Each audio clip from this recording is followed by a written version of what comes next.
But in the old days, terrorism was something you did, not something you were. So if you blew up a place, you committed criminal damage, and if you blew it up for political reasons to communicate a message hinting at a definition, you could be plausibly in law described as a terrorist. But nowadays, it's enough to belong to something that a state has decided is terrorist, and that, when you think about it, is an enormous expansion. So you might have an organization like, let's take a controversial one, Hezbollah, and they may have some people who engage in violence for political ends, whether rightly or wrongly is a totally different issue. Very, very difficult thing to say these days, but a totally different issue. But they also have guys who organize civil defense, and they have guys who arrange the local authority in southern, to pick a place at random, Lebanon. They're all terrorists. So when, during one of its recent attacks on Lebanon, the Israeli military, with their overwhelming aerial power, kill members of Hezbollah, together with lots of people around them, it's presented as a strike against a terrorist group. In fact, it's a strike against a guy who's never lifted a weapon in his life, but who belongs to an organization that we've successfully secured certification as a terrorist group. So that, on which I'm sure more later, is an extraordinary expansion. And it's an expansion that has been used to intimidate people engaging in discussion about, for example, Palestine.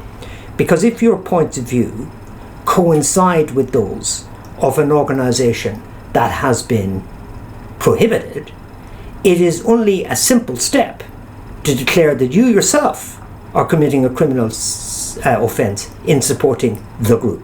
So it's a very big thing. And I'm sure we may or may not discuss it later with bans on organizations. Terrorism itself, your specific question, if we think of it not as a group, a terrorist group, if we think of it as an action, in my opinion, terrorism is relatively easy to explain, and the difficulties arise because people want always to restrict this kind of action to particular types of groups. So let's explain myself. A terrorist action is engaging in violence against person, property.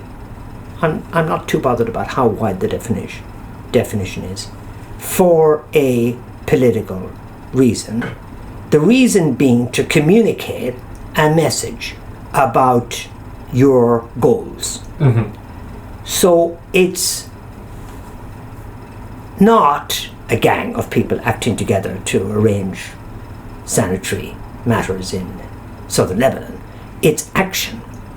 Now, that action has the effect of often causing terror, because using people to communicate a political message is instrumentalizing people for a purpose, and they're not culpable people.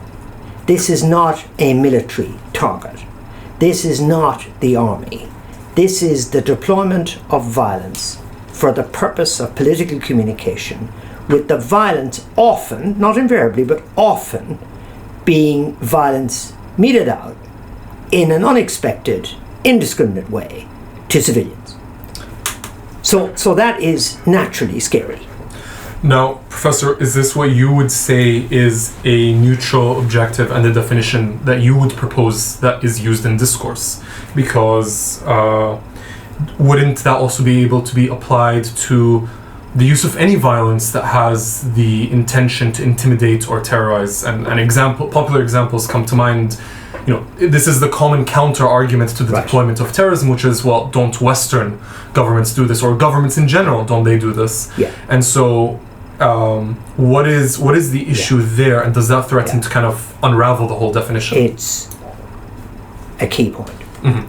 Because I say this technique of political violence is available to all actors in a conflict. And the ones that have very little opportunity to achieve their political goals by stronger military methods end up doing only, in inverted commas, terrorism. So take an astonishing example from New York. The guy who's currently facing charges for having killed the executive in the health... Luigi Mangione. This is an amazing example of terrorism because he used the casings of the bullets to communicate a political message. So I've never seen it before. The actual means of homicide were the communication. Often it's a video before the start, or it's a letter. In the Munich violence of 1972, there was a last will and testament before members of Black September went into the Munich Olympic Games. So we're familiar with that. Those are weak actors in a struggle. The guy, Mangione, would love to have had helicopters. He would love to have had air support. He would love to blockade the health center. He can't. He's not strong enough. Poor old Mr. Arafat, who was previously the Palestinian liberation, his preferred method was war. That didn't really work out well. And then he thought, I'll be a guerrilla as they had become occupied territories. That didn't work out either. Ooh, I'll kill a few military in Israel. Ooh, that was harder than it looked. Oh, I'll kill some people in Israel. Nobody's looking. This is having no impact. So then the affiliates to Arafat develop a kind of mechanism of terror in Europe, in airports, on ships. It's pretty scary. Aircraft hijacks. But they're doing it. They're called terrorists. It is political violence it's political violence for an end to communicate, but it's all they do. Now, your question. What about all the others? The others. Russia is a very good example, without getting to America. Russia. They are involved in an orthodox war against Ukraine, but they also deploy the method of political terror as part of their struggle. So they might send a whole lot of troops running into Ukraine. They might bombard Ukraine. They might deploy economic power. They might blow up reservoirs. But they also land bombs near bus stations. They also destroy stuff which causes, for no rational military reason, the death of civilians. They're terrorizing. So that, to me, is political violence, which is terror. I see it, in other words, as something which all parties to an armed conflict can do, and the ones we call terrorists are the ones who are usually the weak ones in the game, who have no other capacities.